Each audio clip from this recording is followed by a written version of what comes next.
Today, I'm at my home park, Six Flags Fiesta, Texas, to rank all 11 operating roller coasters and one defunct coaster. I'm going to be ranking them on my Hennisphere scale, which is meant to be an objective way to rank roller coasters across 10 different categories. There is a scale of 1 to 10 in every category, including height, speed, drops, G-force, theming, restraints, smoothness, and so much more. And the max score you can get is 100. Now at the end of the video, I'm going to add up all of the scores from every coaster and then divide it by 11 to get the average coaster score for this park. And we are going to take that number and we're going to compare it to all the other parks in the US as I continue to rank more roller coasters. So far I've got 204 credits. Oh wait, if it was a dueling coaster, doesn't that mean there were 2 defunct credits? Anyway, I'm Daniel and I'm here to rank your favorite roller coasters. The first coaster to be ranked is Boomerang Coaster. It's a Vekoma boomerang. It's been cloned all over the world. And we're gonna start off with what I call the enthusiast categories. So for the height, I'm giving it a 5 out of 10. For speed, 5 out of 10. Drops, 6 out of 10. G-forces, 6 out of 10. And the wow factor, a 4 out of 10. For those 5 categories, we get a 26 out of a possible 50. Moving on to the general public categories. For theming, 3 out of 10. Restraints, 6 out of 10. Layout, 6 out of 10.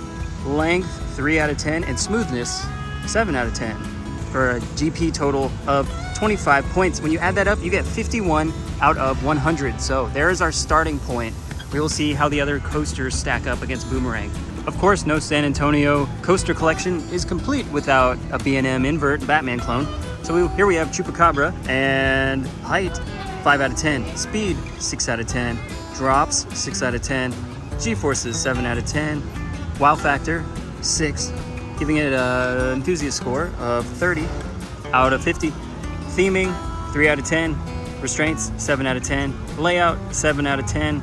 Length, 5 out of 10. And smoothness, 7 out of 10, giving it a score of 29 out of 50 for the GP categories. And when you add it all up, it's 59 out of 100. We've got Poltergeist. This one is a premier launch coaster. And for height, we have 4 out of 10. Speed, 7 out of 10. Drops, 4. G-forces, 8. Wow factor, 7 to give it a 30 out of 50 for enthusiast categories. For theming, we have a 6. Restraints, 4. I really don't like these restraints. Layout, I give it a 7. Length, 6. And smoothness, 7. Giving it a total of 30 as well. So adding up the 2 30s, you get 60 out of 100. So we do have a clear-cut leader at this point. The next coaster that I'm gonna rank is Pandemonium. This is another ride that has been cloned a lot. It's built by Gerstlauer. For height, we have 3 out of 10. Speed, 3. Drops, 4. G-forces, 5. Wow factor, 4, giving you a total of 19 for that half. For theming, 3. Restraints, 8. Layout, 5. Length, 4. And smoothness, 8, giving you 28 for the GP categories. Add both of those up and you have 47 out of 100. So this is in last place right now. The next coaster to be ranked is Wonder Woman Golden Lasso, and this one was a hit when it opened. Height, 5 out of 10. Speed, 6. Drops, 8. G-forces, 8. Wow factor, 8, giving it a 35 for the enthusiast score. Theming, 6. Restraints, 8. Layout, 8. Length, 4. And smoothness, 7 to give it 33 points in that half. Add them together and you have 68 out of 100. So we have a new leader for rankings. The next coaster is Batman the Ride. Height, 5 out of 10. Speed, 4. Drops, 4. G-forces, 7. Wow factor, 5, giving it a score of 25 for that half. Theming, 5. Restraints, 8. Layout, 3. Length, 3. And smoothness, 8 to give it 27 on this half of the bracket. When you add that up, you get 52 out of 100. So nowhere close to taking the top spot. Superman Krypton Coaster is a world-renowned floorless coaster, so I'm gonna assume this one will take the lead.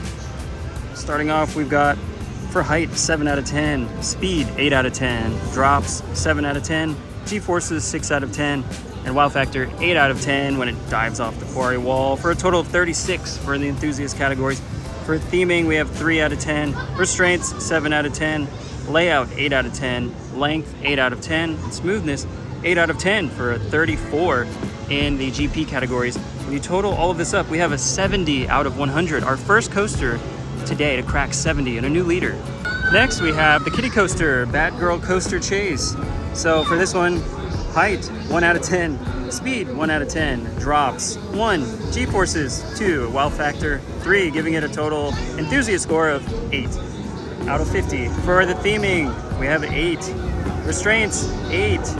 Layout, 7. Length, 2. And smoothness, 8, to give it a 33 out of 50 for GP score.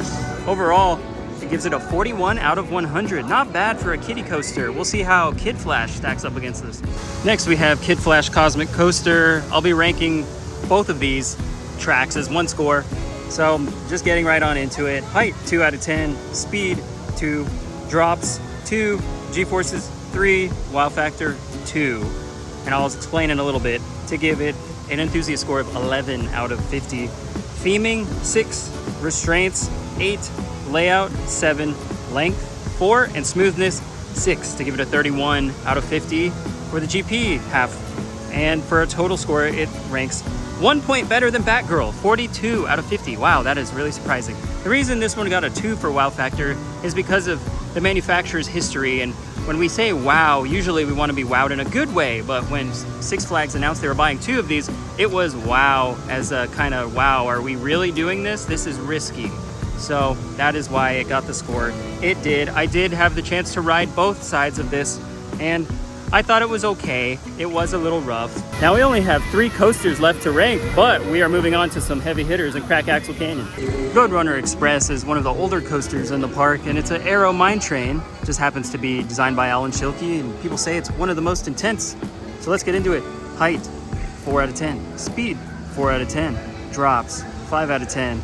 G-forces, 5 out of 10, and wow factor, 5 out of 10, giving it an enthusiast total of 23 out of 50. For theming, it gets a 5 out of 10, although this used to have better theming. It could have earned a 6 if they kept it. Restraints, 8 out of 10. Layout, 6 out of 10. Length, 5 out of 10, and smoothness, 6 out of 10, giving it a 30 out of 50 for the GP category. Add everything up and you get 53 out of 100. So no one has topped Superman Krypton Coaster as of yet, but I have a feeling the next coaster will. And that's because that next coaster happens to be Iron Rattler, the incredible iBox RMC built in 2013. For height, we have 7 out of 10. For speed, 8 out of 10. Drops, 8 out of 10. G-forces, 8 out of 10. And wow factor, 9 out of 10, giving it a new high score of 40 out of 50 for the enthusiast categories. Theming, 6 out of 10. Restraints, 8 out of 10. Layout, 7 out of 10. Length, 6 out of 10. And smoothness, 9 out of 10, giving it 36 out of 50 for the GP categories. When you add this up, we have a new leader by quite a lot at 76 out of 100. But there is one coaster left. And what a doozy of a coaster it is that goes last in this competition. Dr. Diabolical's Cliffhanger is the newest roller coaster still operating at Six Flags Fiesta, Texas. And that first drop is a nightmare for the GP. So let's get into the score. For height, 7 out of 10. Speed, 7. Drops, 8. G-forces, 8. Wow factor, 8, giving it a 38 out of 50 for the enthusiast categories. Theming, 7. Restraints, 8. Layout, 7. Length, 5. And smoothness, 8, giving it 35 out of 50. When you add up both halves of the score, you get 73 out of 100. So not able to take the top spot from Iron Rattler, but second overall. Better than Superman Krypton Coaster. I find that a little surprising because most people love Superman. Now comes the really interesting part. When you add up the scores of all 11 operating roller coasters, you get 650 points. Divide that by 11, and you get just over 59 points per coaster. That is the average score of all the coasters here at Six Flags Fiesta, Texas. And that number will be fun to look at when we move forward and rank coasters from other parks. Maybe the parks average 60, maybe some parks average 70 as a coaster score. Really fun to watch. You can also take the top 1, 2, 3, or 4 coasters and look at the average of those. Here at Fiesta, Texas, we have the top 3 scores of 76, 73, and 70. So the average of that right there would be 73. But one of the craziest things I noticed is look at the disparity between the enthusiast scores and the GP scores. When you look at a coaster like Batgirl Coaster Chase, yeah, it came in dead last for the park. But in terms of the GP score, it actually tied for 4th place with Wonder Woman. It beat out Boomerang, Poltergeist, Kid Flash, Batman the Ride, Pandemonium, Chupacabra, and Roadrunner Express. Really crazy. Now you're probably wondering, well, how is that even possible for a kiddie coaster to rank amongst the best coasters in the park for that? It's because the theming on it is actually really good. They just did this DC Universe overhaul where there's new signage everywhere and the stations are more elaborate. There's actually stuff to see when you're on the ride. And for Batgirl Coaster Chase, it's in the middle of like 5 different rides. So you have the Metropolis Transit Authority to the left. You have the little trucks ride, which is the Penguin Gotham City Escape, driving through the roller coaster and under it. Then you have the train that runs right behind the ride. You're going over water. There's a pond there with fish in it.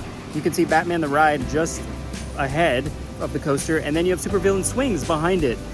And there is a spiel that goes on when the Penguin ride is going by, and it ties directly into Batgirl Coaster Chase because she is a part of that ride too.